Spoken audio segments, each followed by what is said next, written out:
नमस्कार, मैं दीपक शर्मा, मेरे यूट्यूब मंच पर आपका स्वागत। दोस्तों, क्या पिछले 5-6 दिन से दुनिया अभी तक ट्रेलर देख रही थी? क्योंकि असली पिक्चर, असली जंग अब शुरू होने जा रही है।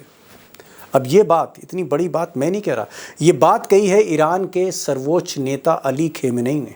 उन्होंने बाकायदा आज ऐलान किया कि अभी तक तो इजराइल और अमेरिका ने 15-20% ही ताकत देखी, यानी 20% ही ताकत देखी है। असली ताकत तो अब ईरान के तोपखाने से निकलने जा रही है। दरअसल ईरान का यह कहना था कि इजराइल ने तो अभी तक सिर्फ फतेह मिसाइल देखी, जो पहली हाइपरसोनिक मिसाइल ईरान ने बनाई थी। इससे कहीं ज्यादा, फतेह से कहीं ज्यादा मारक क्षमता वाली मिसाइलें जो ईरान के पास हैं, उसने अभी तक इस्तेमाल ही नहीं करी इस युद्ध में। दूसरी तरफ अमेरिका ने अपने जहाजी बेड़े और अपने फाइटर जेट्स ईरान के चारों तरफ तैनात करने शुरू कर दिए हैं। और ख़ासकर जो मित्र देश हैं अरब में अमेरिका के, वहाँ पर जो बेसेस हैं, मिलिट्री बेस हैं अमेरिका के, उन सब बेसेस को स्ट्राइक मोड में डाल दिया। यानी चाहे वो जॉर्डन में बेस हो या फिर कतर में बेस हो या कुवैत में हो या सऊदी अरब में हो या यूएई में हो, उन सारे बेसिस को एक्टिवेट कर दिया है।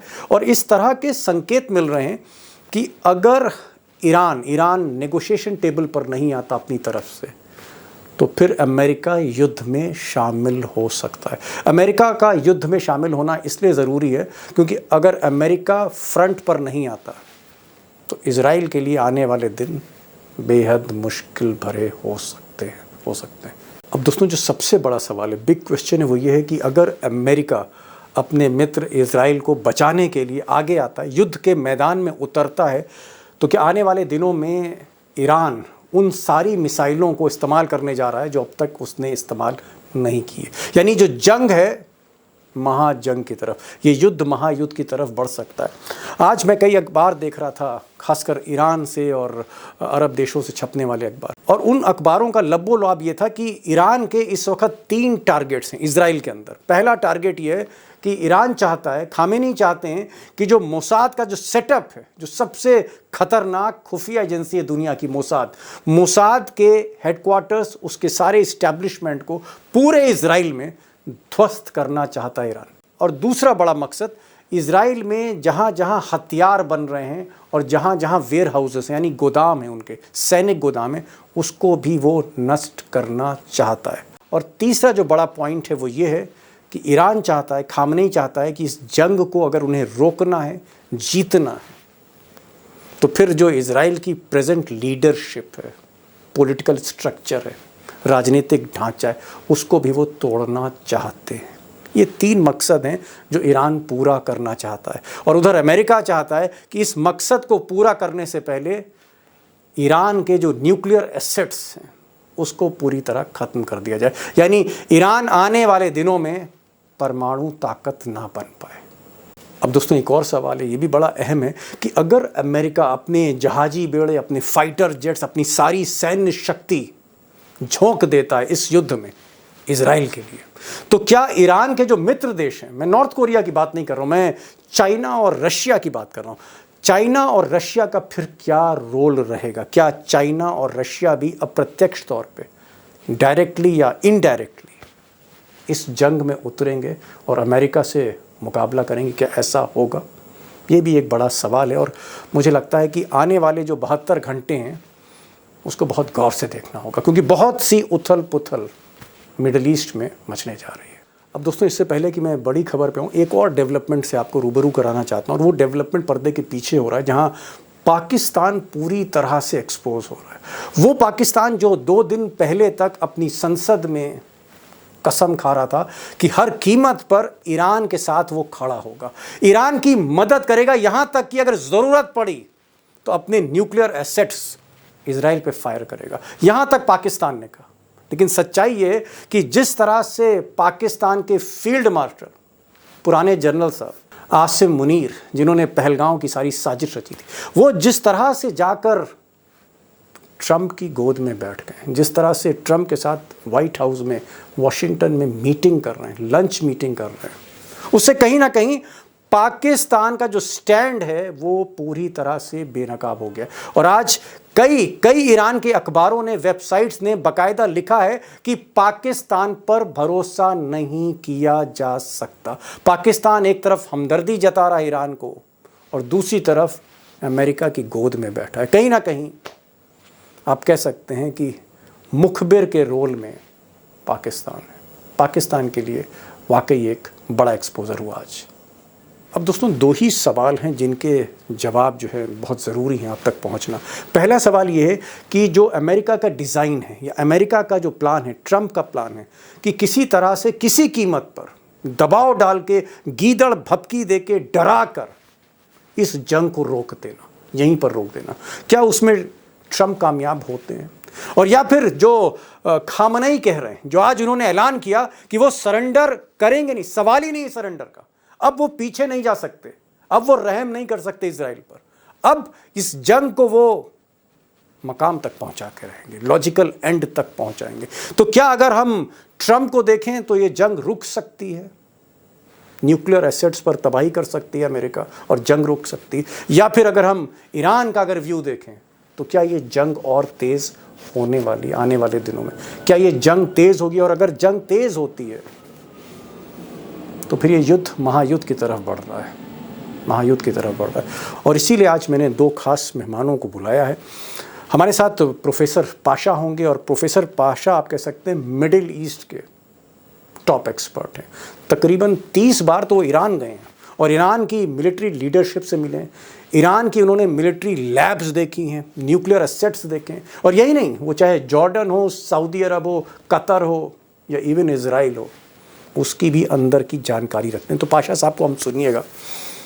और हमारे साथ काज़मी साहब होंगे, एम ए काज़मी साहब होंगे। एम ए काज़मी साहब पिछले 35 वर्षों से खाड़ी देशों की जो राजनीति है उस पर नज़र रखते हैं, उनको भी सुनिएगा।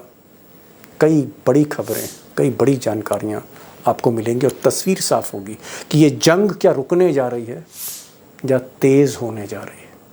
काज़मी साहब, जो पहला सवाल है, ट्रंप साहब कह रहे हैं कि साहब सरेंडर करे, ईरान सरेंडर करे, बिना शर्त के सरेंडर करे, और अगर सरेंडर नहीं करता है तो हमारे जहाजी बेड़े, हमारे हथियार, हमारी मिसाइल, हमारे फाइटर जेट ईरान को घेरेंगे और हम एक बहुत बड़ी तबाही की तरफ जाएंगे जो कल्पना के परे। ट्रंप की ये गीदड़ भपकी है नंबर 1, या ट्रंप जो है वो इजराइल को बचाने के लिए आगे आ रहे हैं, या फिर ईरान के ऊपर वाकई प्रेशर है? जी, जिस तरह से नेतन्याहू ने इजराइल को पूरी तरह से खतरे में डाला हुआ है, उसी तरह से ट्रंप अमेरिका की सारी साख को दांव पर लगा देंगे अगर वो ईरान के खिलाफ इजराइल के साथ हमले में शामिल होते हैं। और उनकी धमकी के जवाब में जो ईरान से आया है वो ये कि अगर अमेरिका शामिल होता है तो हम बहुत सख्त जवाब देने वाले हैं। देखिए, गीदड़ भपकी 1979 से अब तक ईरान को आदत हो चुकी है इस किस्म की धमकियां सुनने की, और इन धमकियों को वो बिल्कुल दरकिनार करके वो अपनी तरक्की आगे बढ़ाता है। और अब से पहले तक जो एक्सिस ऑफ रेजिस्टेंस जिसमें ईरान लीडिंग रोल इख्तियार करता है, इजराइल के सिविलियंस को मारने का सिलसिला उन्होंने शुरू नहीं किया था। तमाम सारे, यानी चाहे वो हुती अंसारुल्लाह हो या लेबनान से हिजबुल्लाह या ये, लेकिन अब उन्होंने कहा कि सिविलियंस भी अब हमारे टारगेट पर हैं और पहले ये वार्निंग दी है कि आप छोड़ करके चले जाओ, नहीं तो मारे जाओगे। तो यहां ऐसे थमने वाला मामला नजर नहीं आता। ईरान पूरी तरह से तैयार है लंबी जंग के लिए। और जो आज भी जो हम लंबी जंग, काज़मी साहब एक मिनट, बिल्कुल आपने एक बात कही, लंबी जंग, ये बड़ी बात आप कह रहे हैं। लंबी जंग का मतलब है कि जिसका और छोर नहीं है। यकीनी तौर पर वो लंबी जंग के लिए तैयार हैं। और जिस तरह से उन्होंने आज से जो हमले शुरू किए हैं, 10वां मरहला कहते हैं वो अपने ऑपरेशन ट्रू प्रॉमिस 3 का, उसमें उन्होंने कई सेंसिटिव मकामात पर तेल अवीव में और हैफा में हमले किए हैं। और एक ताजा रिपोर्ट यह है कि रेहोवोट एक शहर है, वहां पर मोसाद का एक रिसर्च सेंटर जिसे वाइजमैन इंस्टीट्यूट, वो एक मलबे के ढेर में बदल चुका है। ओके, बड़ी बात। काज़मी साहब ने दो बड़ी बातें कही। एक तो उन्होंने कहा है कि खामेनेई जो सर्वोच्च नेता हैं ईरान के, उन्होंने कहा है कि सरेंडर का सवाल नहीं उठता और ईरान इस युद्ध को अब आखिरी दम तक लड़ेगा। और मैंने जब उनसे पूछा कि इसकी मियाद क्या होगी, उन्होंने कहा कि मियाद इसकी जो है अभी से तय नहीं है, इसका कोई और छोर नहीं है, महीनों महीनों तक ईरान जो है ये जंग लड़ेगा। और दूसरी तरफ जो ईरान के हमले हो रहे हैं उसमें मोसाद को टारगेट किया जा रहा है। दोस्तों, मोसाद के बारे में मैं बता दूं कि सबसे खौफनाक खुफिया एजेंसी दुनिया की मानी जाती, केजीबी और सीआईए से भी कहीं ज्यादा खौफनाक। और उस पर आप कह सकते हैं कि हर इजरायली को प्राइड है मोसाद पे। तो कहीं ना कहीं इजराइल का जो प्राइड है, जो गर्व है मोसाद, जो आप कह सकते हैं उसकी बेसिक फाउंडेशन है आक्रामकता की, उस पर बार बार प्रहार हो रहा है, इमारत दर इमारत गिर रही है। मोसाद के साथ ऐसा कभी नहीं हुआ। अब जरा प्रोफेसर पाशा के साथ साथ उनकी तरफ मैं बढ़ रहा हूँ। प्रोफेसर साहब, आप ईरान कई बार गए, वहां के मिलिट्री लीडरशिप से मिले, वहां के न्यूक्लियर साइंटिस्ट से मिले, वहां की मिलिट्री टेक्नोलॉजी को आप समझते हैं, मिसाइल टेक्नोलॉजी को समझते। मैं ये आपसे पूछना चाह रहा हूँ, काजमी साहब कह रहे हैं, और काजमी साहब की हर लफ्ज पे भरोसा करना पड़ेगा भाई, 35 साल हो गए इनको, उसी मिडिल ईस्ट को कवर कर रहे हैं। ये कह रहे हैं कि ईरान अमेरिका के शामिल होने के बाद भी जंग से पीछे नहीं हटेगा और इस जंग को महीनों महीनों के लिए लड़ेगा। क्या ईरान के पास गोला बारूद पर्याप्त मात्रा में है, जखीरा बड़ा है, भंडार है, नंबर एक, कि वो महीनों तक लड़ सके? और दूसरा, क्या ये जो फतेह हाइपरसोनिक मिसाइल देख रहे हैं, इसके अलावा भी कुछ खतरनाक हथियार हैं जो अपने जखीरे से, अपने तोपखाने से निकालेगा, कुछ सरप्राइज दे सकता है अपनी टेक्नोलॉजी से ईरान अमेरिका को? ये मैं जानना चाह रहा हूं, मिलिट्री पावर। जी पाशा साहब जी। जैसे हम लंच करने या डिनर करने जाते हैं तो स्टार्टर्स पहले मंगाते हैं और उसके बाद मेन ओके, कोर्स मंगाते हैं। तो अब जो मतलब आप मेन कह रहे हैं कि कोर्स, अभी सूप सर्व हुआ है, अभी सूप सर्व किया है, खाना जी अभी असली आना सूप, बाकी है? जी सूप और सलाद ही आया है। मेन ओहो, कोर्स जो है अभी आने वाला है। तो उसके पास हाइपरसोनिक मिसाइल्स हैं। मेरे ख्याल से और भी सरप्राइजेस हैं जो कि ये करना चाहते हैं कि ये आप अंडर एस्टिमेट कर रहे हैं, क्योंकि ये तवील अरसे से तैयारी चल रही है ईरान की। उनको पता था जी कि इजराइल एक दिन हमला करेगा। सिर्फ न्यूक्लियर फैसिलिटीज को बहाना बोल के ये अटैक नहीं करेंगे, लेकिन रेजिम चेंज इनका एजेंडा है। क्योंकि जी 79 से कार्टर हो या रीगन हो या बुश बाप हो, इसका बेटा हो, और क्लिंटन हो या ओबामा हो या बाइडेन हो, उनका सब एजेंडा ये इस्लामिक हुकूमत को तख्ता पलटने का था, लेकिन वो कामयाब नहीं हुए। मिलिट्री, जी जी economic, political, cultural, Mossad, CIA सभी जरियों से।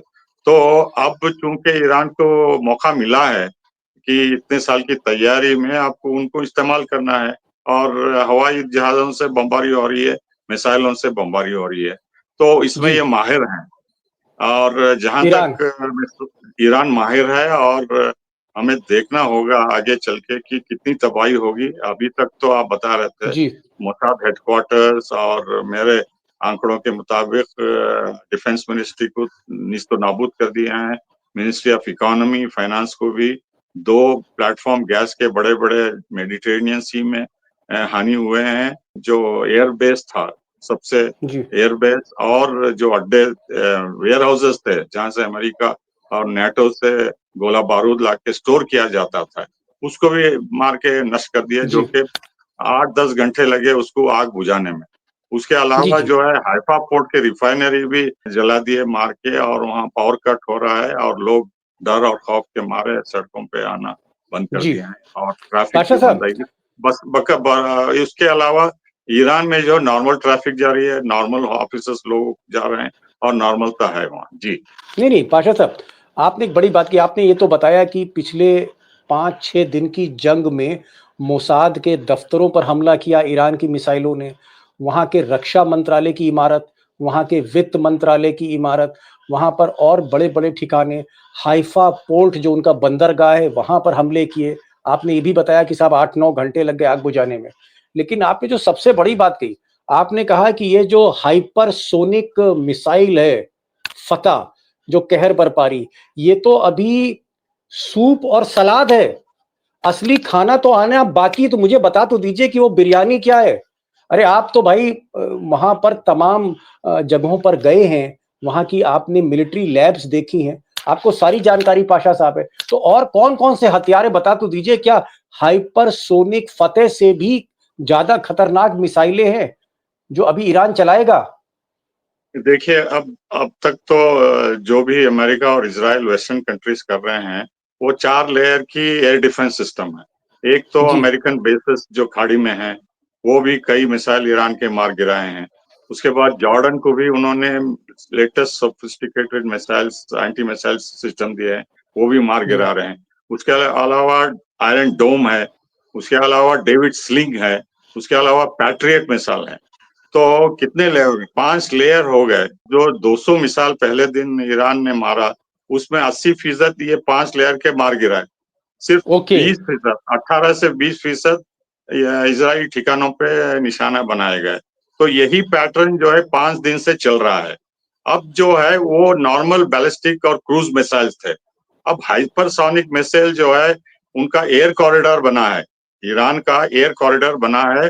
तो ये ईरान जो है एयर कॉरिडोर बना दिया है। जो ठिकाने हैं, उनको प्रिसाइज निशाना बना के उसमें एक ठिकाने पे, एक कॉरिडोर में जो है 20-25 मिसाइल एकदम फेंक देते हैं। पाशा साहब ने दोस्तों कहा कि अभी तक अमेरिका और इजराइल 5 लेयर्स में, 5 परतों में उसका रक्षा कवच था और हर लेयर जो है कहीं ना कहीं ईरान की जो मिसाइल्स थी उनको रोक रही थी। लेकिन अब जो हाई स्पीड हाइपरसोनिक मिसाइल, वो जो दागी है, वो इजराइल और अमेरिका के सुरक्षा कवच को भेद रही। लेकिन मेरा सवाल का जवाब नहीं मिला पाशा साहब। मैंने ये पूछा कि क्या फतह मिसाइल से भी ज्यादा खतरनाक मिसाइल ईरान के गोदाम में है, और क्या अमेरिका के आने के बाद वो खतरनाक असलहे हथियार अभी निकालेगा ईरान? मैं ये पूछ रहा हूं, क्या इससे भी खतरनाक हथियार हैं? जी, मेरा मानना है कि अगर एस्केलेशन बढ़ता है, शायद ये फतह के दूसरे वर्जन जो है यूज कर ओके। सकता है। और उनके पास और भी हैं, जो अगर अमेरिका इन्वॉल्व होता है तो उनके अड्डों पे भी, इजराइल पे भी दोबारा डायरेक्टली हमला कर सकता है। जी। पाशा साहब ने बड़ी बात कही। हालांकि पाशा साहब उन मिलिट्री लैब्स में गए हैं, कई बार ईरान गए हैं। ईरान के न्यूक्लियर साइंटिस्ट, मिलिट्री लीडरशिप, सब कुछ इनकी आंखों ने एक्सरे कर रखा है। हालांकि खुलकर नहीं बता रहे, लेकिन ये इशारा कर रहे हैं पाशा साहब कि जो मिसाइलें अभी इजराइल में तबाही मचा रही हैं, उससे कहीं ज्यादा खतरनाक मिसाइलें ईरान के पास हैं। वक्त आने पर वो मिसाइल भी अपने गोदाम से निकालेगा। बड़ी बात कही। काजमी साहब, मैं आपके पास आ रहा हूं। भाई, पाशा साहब ने तो ऐसी तस्वीर खींची जिसमें लग रहा है कि ये युद्ध वाकई महायुद्ध की तरफ जा रहा है। लेकिन मैं आपका ध्यान काजमी साहब एक और इशू पर लाना चाह रहा हूं। ट्रंप ने कहा और अमेरिका की मीडिया ने कहा कि जो हाल सद्दाम हुसैन का किया, जो हाल हमने सद्दाम हुसैन का किया, वो हाल अब हम खामनाई का करेंगे। खामनाई का करेंगे, जो सर्वोच्च नेता है। क्या वाकई खामनाई सद्दाम हुसैन है, या सद्दाम हुसैन और खामनाई में काफी फर्क है, जमीन आसमान का? खामनाई की ताकत क्या है जो सद्दाम हुसैन में नहीं थी? देखिए, सद्दाम हुसैन तो डिक्टेटर था और उसने अपने तमाम मुखालिफिन को, और जो मुखालिफ ना भी हों, उनको भी वो इतनी बर्बरियत से कत्ल कराता था कि उसकी बहुत सी वीडियोस मैंने खुद देखी हैं। जब 2003 जंग में वहां के इंटेलिजेंस ऑफिसर्स बिखर गई, सब कुछ पब्लिक के हाथ में आ गया, वो सीडीज सामने आई, तो वो इतने पब्लिक को खौफजदा रखा जाता था कि शौहर बीवी भी सियासत डिस्कस नहीं कर सकते थे। मैंने खुद ऐसी फैमिलीज देखी हैं। जो इसका मतलब जो आप बगदाद गए कई बार? कई बार गया मैं। सद्दाम हुसैन के जमाने में भी 3 बार गया, और एक बहुत बड़े बिजनेसमैन के यहाँ गया, तो उसने बताया, मेरी ये जो बच्ची जिसे आप देख रहे हैं 7 साल की, मैं उससे ये नहीं बता सकता कि सद्दाम हुसैन कैसा है, क्योंकि इसकी स्कूल की टीचर रोजाना पूछती है घर में क्या बात हो रही है। तो इस हद तक जहां पुलिस स्टेट और डिक्टेटर हुकूमत हो, वहां लोगों पर बहुत जुल्म थे। ईरान में ऐसा नहीं है। ईरान में तो बाकायदा अपोजिशन पार्टियां हैं, और आपने देखा कि कितनी बार इस बार जो वोटिंग हुई है, वोटिंग कम हुई है। ये दुनिया की हकीकतों में से एक है। और इधर खामेनाई जो हैं, वो इतने पॉपुलर लीडर हैं।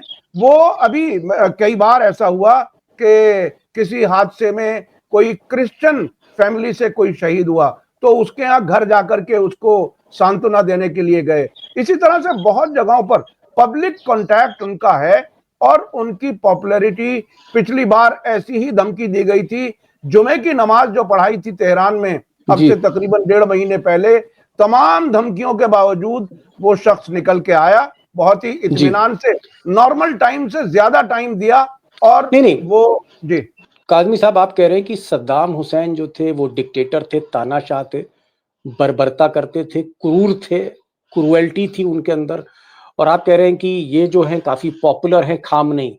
क्या जिस तरह से सद्दाम हुसैन महलों में रहते थे, उनके महलों में चीते पले थे, शेर पले थे, आप कह सकते हैं रॉयल फैमिली की तरह रहते थे, क्या इसी तरह का लाइफ स्टाइल खामनेई का भी है, ये जो मौलाना साहब में, या कुछ फर्क है? मैं आयतुल्लाह खामेनेई के साथ जो ग्रुप मीटिंग होती है मैं उसमें गया हूं तेहरान में, ओहो। और उसमें बहुत ही सिंप्लिसिटी है और बिल्कुल नॉर्मल जिंदगी, ऐसी नॉर्मल के जो गरीब तरीन जो लोग अगर ईरान में हैं, उस तरह का खाना, उस तरह का रहना। सद्दाम हुसैन के तो महल मैंने खुद देखे, तिकरीत में मैंने महल देखा, बगदाद में मैंने महल देखा, और वहां आज भी तमाम बड़े शहरों में सद्दाम हुसैन के बनाए गए अपने महल थे, चाहे वो जिंदगी भर उसमें किसी एक दिन के लिए भी ना जाए, लेकिन उससे लोग डरते रहें, खौफजदा रहें कि यहीं कहीं आसपास सद्दाम है। काज़मी साहब, आपने कहा कि खामनेई को तक पहुंचना इसलिए मुश्किल है, उनकी लाइफ स्टाइल पब्लिक में घुल मिल जाते हैं, डिक्टेटर नहीं है, पॉपुलर सपोर्ट उनके पास है पूरे ईरान का, इसलिए उनको सद्दाम हुसैन से तुलना खामनेई की नहीं की जाती है। तो आपने बताया, लेकिन मुझे एक सवाल बताइए, उसके बाद मैं जरा बड़ा इंपॉर्टेंट सवाल पाशा साहब से पूछने जा रहा हूँ, मुझे एक छोटा सा जवाब दीजिए। क्या आपको लगता है जो पाशा साहब ने कहा कि ईरान के पास जखीरा है और कई खतरनाक हथियार अभी तक उसने युद्ध में इस्तेमाल नहीं किए, और अपने गोदाम से वो हथियार निकालेगा जिसकी कल्पना इजराइल और अमेरिका ने नहीं की? क्या ऐसे हथियार हैं? आपको कुछ जानकारी है इसके बारे में? मुझे पूरा यकीन है। 2 दिन पहले ईरान के कमांडर ने कहा कि हमने एक नई मिसाइल टेस्ट की है और वो बहुत ही सटीक हमले कर रही है इजराइल के खिलाफ। उसका नाम अभी तक उन्होंने ऑफिशियली नहीं बताया है।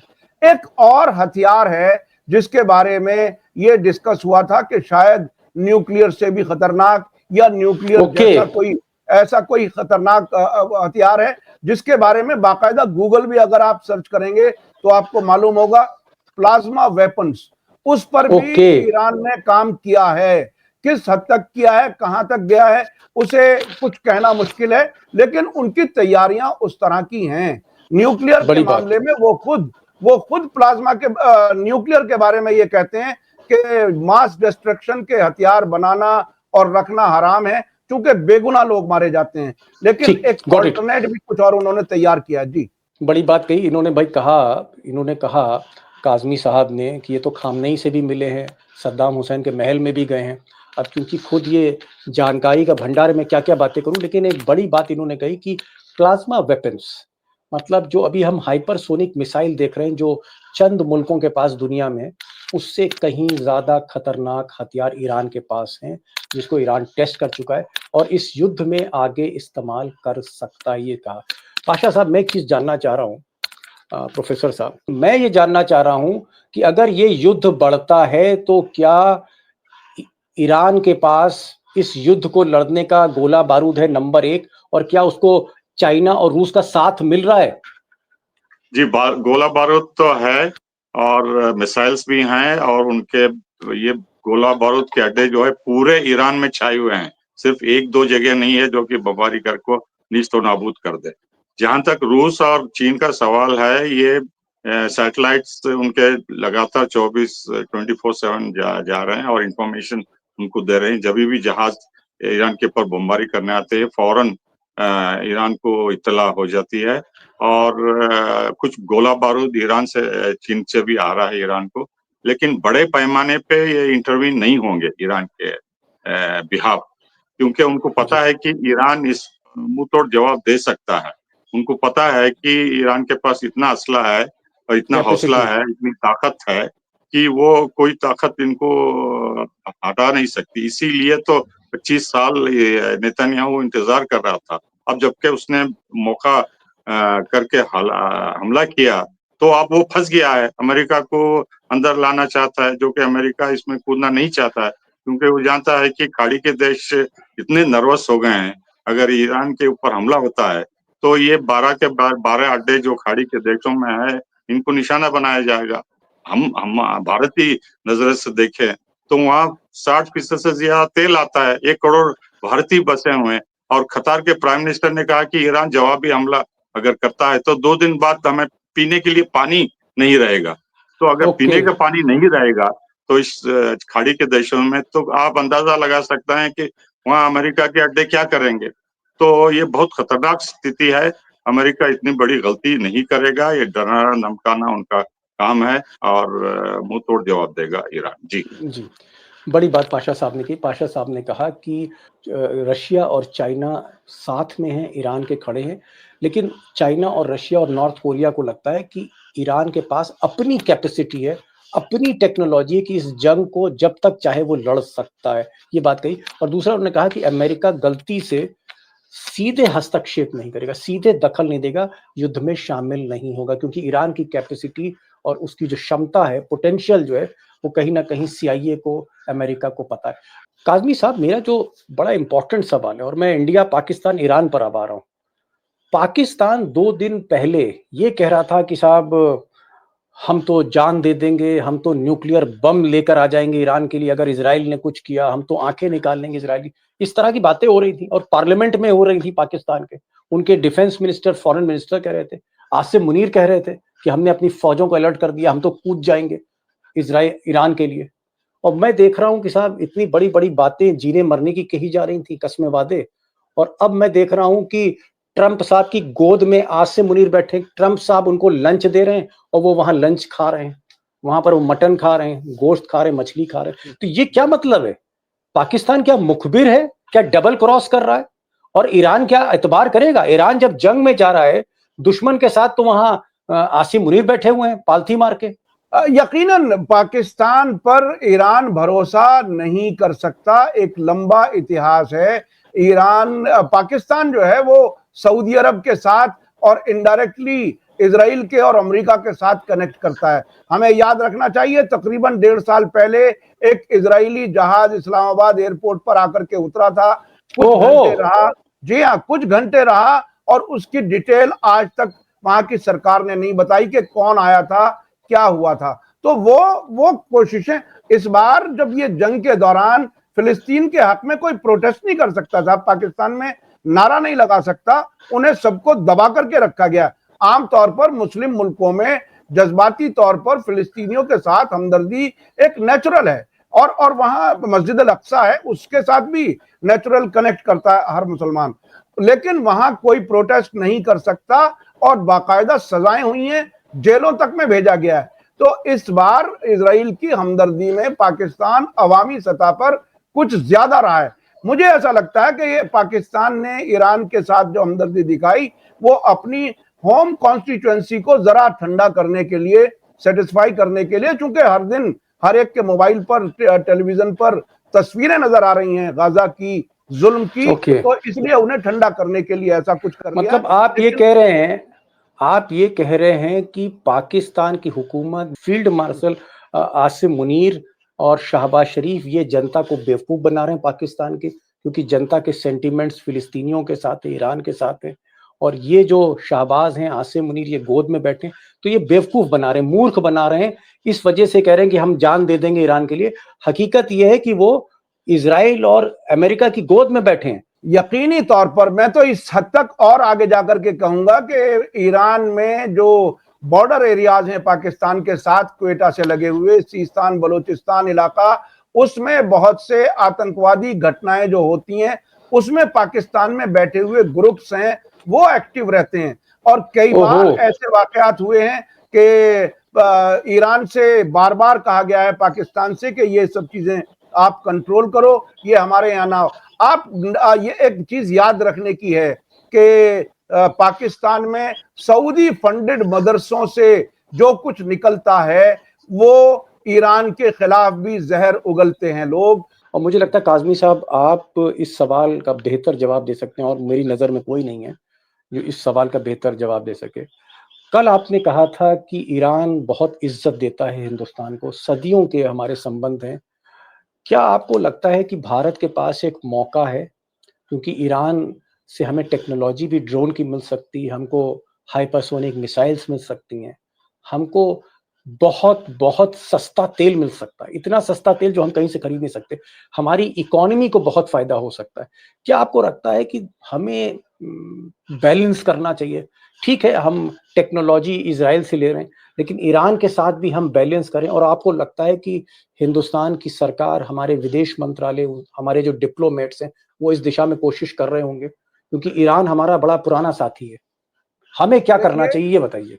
देखिए, जब हम फाइनेंशियली प्रॉब्लम में ज्यादा होते हैं तो हम ईरान से सस्ते तेल की उम्मीद करते हैं, लेकिन हम अब सियासी तौर पर जब अलाइन करते हैं तो अमेरिका के और इजराइल के साथ अलाइन करते हैं। वो चीज भरोसा नहीं बनने देती तेहरान और नई दिल्ली के बीच में। अगर वाकई सच्चे दिल से भारत चाहे कि ईरान से फायदा उठाए और ईरान को भी फायदा हो। देखिए, एक जमाना था ईरान भारत से इंजीनियरिंग के सामान खरीदता था, चावल, चाय की पत्ती और बहुत सी चीजें खरीदता था, दवा, फार्मास्यूटिकल वगैरह, फार्मास्यूटिकल बहुत चीजें खरीदता था। लेकिन जब से तेल हमने लेना बंद किया तो वो हमारा एक्सपोर्ट भी रुक गया। वो वापस हो सकता है, सिर्फ एक ट्रिगर करने की जरूरत है। अगर मोदी जी अगर एक नर्म लहजे में एक नजदीकी की कोई बात करें, मुझे लगता है कि उनका इनविटेशन भी पेंडिंग है। और हमारे फॉरेन मिनिस्टर अगर कोई एक विजिट करें और जरा थोड़ा सा भी चेक करें तो वहां जमीन बहुत नर्म है। जो पिछले दिनों उनके फॉरेन मिनिस्टर अब्बास अराक्ची आए थे, वो भी भारत से ये उम्मीद लेकर के आए थे कि हमारी बात सुनी जाएगी और पाकिस्तान और भारत के बीच में वो मीडिएशन कर सकते हैं। और उस बातचीत के बाद में दोनों तरफ से बहुत अच्छी बातें कही गई थी और बड़े सेटिस्फाइड भी नजर आए थे। उस पर जरा कुछ कदम अगर भारत चले तो यकीनी तौर पर ईरान को भी दोस्तों की तादाद बढ़ाना है। वो चाहता है कि उसके साथ दोस्त और बढ़े। जी, और दोस्ती पहले। लास्ट क्वेश्चन, क्या आपको लगता है कि ये जो युद्ध है, बहुत मुख्तसर सा जवाब चाहूंगा, क्या ये युद्ध महायुद्ध की तरफ बढ़ रहा है, और क्या ईरान किसी भी कीमत पर सरेंडर नहीं करेगा? देखिए, मैंने फिर वही बात, जो तकरीबन जो बात कल कही थी, वो ये कि अगर नेतन्याहू और ट्रंप पागलपन के फैसले करते रहे और जंग को और बढ़ाते रहे बगैर ये सोचे कि हमारे यहाँ भी कुछ भंडार में है या नहीं, हथियार हैं या नहीं, वो जंग बढ़ सकती है। लेकिन अगर थोड़ी सी भी समझदारी, मुझे कुछ ऐसी इत्तलात मिल रही हैं कि रूस कुछ कोशिश कर रहा है दोनों के बीच में बातचीत कुछ करने की। अगर उसे कोई कामयाबी मिलती है, रूस, अमेरिका और ईरान के बीच में कोई बात बनती है, तो शायद ये जंग टल जाए। लेकिन सच बात यह है कि आज ही वॉशिंगटन पोस्ट ने एक रिपोर्ट छापी है कि इजराइल के पास एयर डिफेंस सिस्टम्स की कमी है और अब उसे यह फैसला करना होगा उस कमी की वजह से कि कौन से आने वाले हमले को रोकना है और कौन से को नहीं रोकना, क्योंकि सबको नहीं रोक सकते। वो एक बिल्कुल बड़ी तादाद में एक साथ हमले करते हैं। और तो क्या इजराइल अंडर प्रेशर में है? इजराइल अंडर प्रेशर में है और इजराइल ही कंप्रोमाइज चाहता है, ऐसा लगता है आपको? देखिए, जब अमेरिकी मीडिया में इस किस्म की बातें आने लगे तो वो एक इंडिकेशन है कि कहीं ना कहीं वो कमजोरी अमेरिका भी इजराइल को समझाना चाहता है कि भाई जरा होश लो, तुम्हारे पास अब कुछ रहा नहीं है। अगर एक हफ्ते भी वॉशिंगटन ने मदद रोक दी, जो उम्मीद नहीं लगती, लेकिन अगर रोक दी तो ये कहीं के नहीं रहेंगे। और जिस तरह से हैफा और तेल अवीव में जो कुछ हुआ है, जिस मजबूती से ईरान जवाब दे रहा है, और वो ये कह रहा है कि अभी तक तो हम सिर्फ वार्निंग वाले हमले कर रहे थे, अब हम प्यूनिटिव यानी सजा देने वाले हमले शुरू कर रहे हैं और उसकी तैयारी है। तो इसलिए अगर समझदारी प्रिवेल करे तो रुक सकता है, नहीं तो अगर पागलपन बढ़ा तो हालात और बहुत खराब होंगे। इजराइल कहीं ना कहीं अंडर प्रेशर में है। इजराइल चाहता है समझौता हो जाए, रूस कोशिश कर रहा है, और उधर खामनेई जो सर्वोच्च नेता है ईरान के, उन्होंने कहा है कि अब किसी भी कीमत पे ईरान पीछे नहीं हटेगा, लॉजिकल एंड तक इस जंग को ले जाना चाहता है। ट्रंप गीदड़ भभकी दे रहे हैं, ट्रंप कह रहे हैं कि भाई बिना शर्त सरेंडर कर दे, लेकिन ट्रंप भी दरअसल चाहते हैं इजराइल को एक शील्ड करना, इजराइल को बचाना चाहते हैं, क्योंकि मौके की नज़ाकत ट्रंप और ट्रंप की एजेंसी समझ रही हैं। लेकिन अगर ये युद्ध बढ़ता है तो एक बात काज़मी साहब ने की और पाशा साहब ने की कि ईरान के पास अभी वो हथियार हैं जो उसने पेश ही नहीं किए, दुनिया को दिखाए नहीं। हो सकता है कई और खतरनाक का इस्तेमाल आगे चल के हो और ईरान ये महीनों की लड़ाई लड़ सकता है, क्योंकि वो ना हथियार ईरान जो है वो जापान से ले रहा है, ना चाइना से ले रहा है, ना स्वीडन से ले रहा है, ना रूस से ले रहा है। ईरान जिस हथियार से लड़ रहा है वो हथियार खुद बना रहा है, आत्मनिर्भर है ईरान, कम से कम टेक्नोलॉजी के माध्यम में। बहरहाल देखते हैं आगे क्या होता है। काज़मी साहब आप आए, उससे पहले पाशा साहब हमारे साथ जुड़े थे। बहुत-बहुत शुक्रिया, थैंक यू सो मच कि आपने इतनी जानकारियाँ शेयर करी। Thank you so much sir, thank you so much.